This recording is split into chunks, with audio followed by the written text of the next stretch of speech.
that brings us to just how rampant misogyny is in our culture. I don't want to, I want to really make it clear that I think misogyny runs through every culture, and it just looks different in terms of like the black community.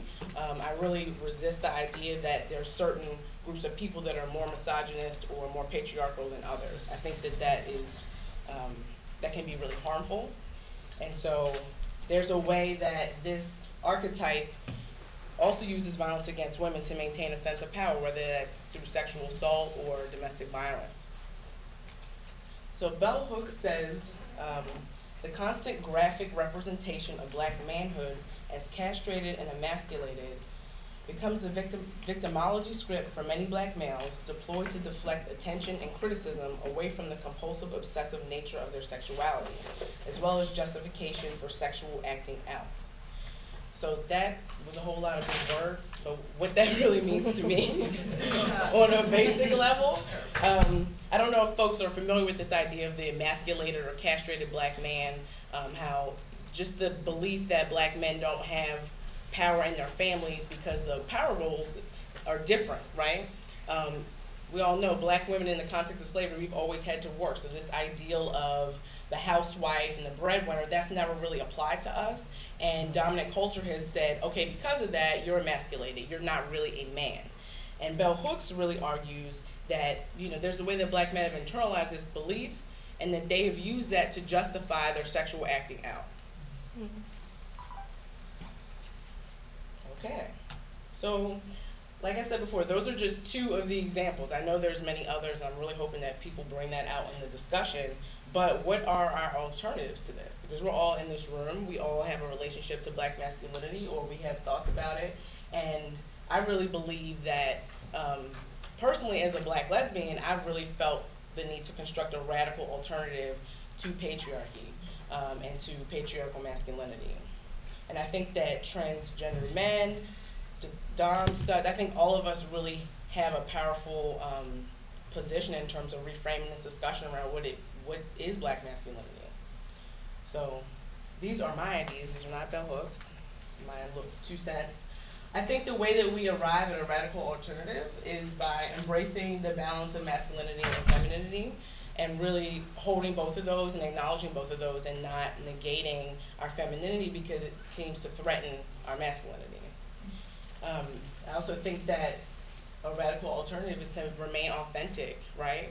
And so one of the things for me, you know, I was a dom in Baltimore, that's how I was read, but I would go out and people were like, well, are you a soft dom? What, you know, because I wasn't as hard as the other women, right?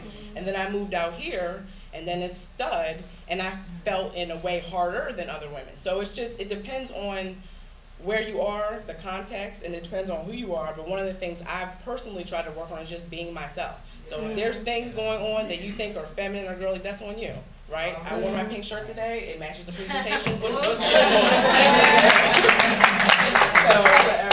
So yeah, so I think that like staying true to ourselves is like one of the most radical acts, and that's why I'm so fortunate and blessed to be in this space and to be at this conference.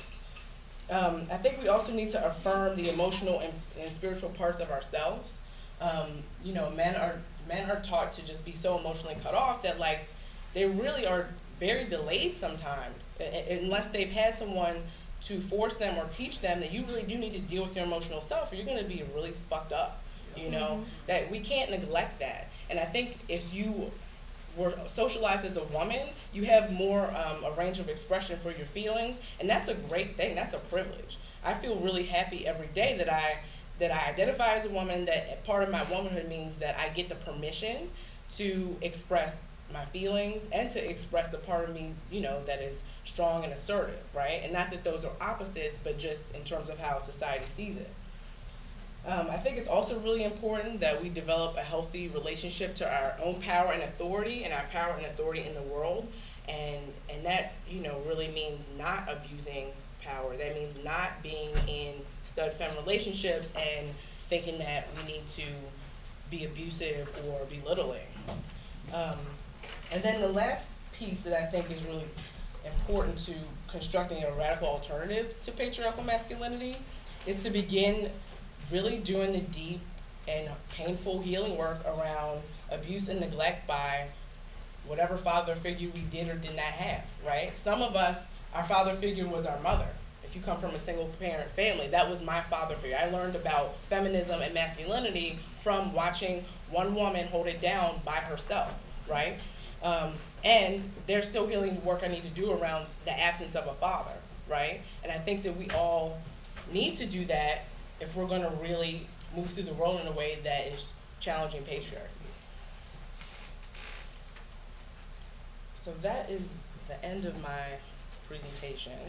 And before we shift into the discussion, I don't know if people had any questions about what I was rambling about, or any comments, or what. I don't know if I heard. Did you say Bell Hooks is? No, I didn't. Bell Hooks is a radical feminist black woman scholar. She's written a lot of books. Killing Rage, We Real Cool. Apparently she went to Stanford for undergrad, which I didn't know, so that's cool. I had to call you out. So yeah, that's who she is. Do you want the allies to move to the outer circle and have the inner circle be for the discussion? I don't know. How do people feel about the configuration of the room? Do people feel like they want the allies to be outside of the circle, or are we cool with the way things are right now? Yes.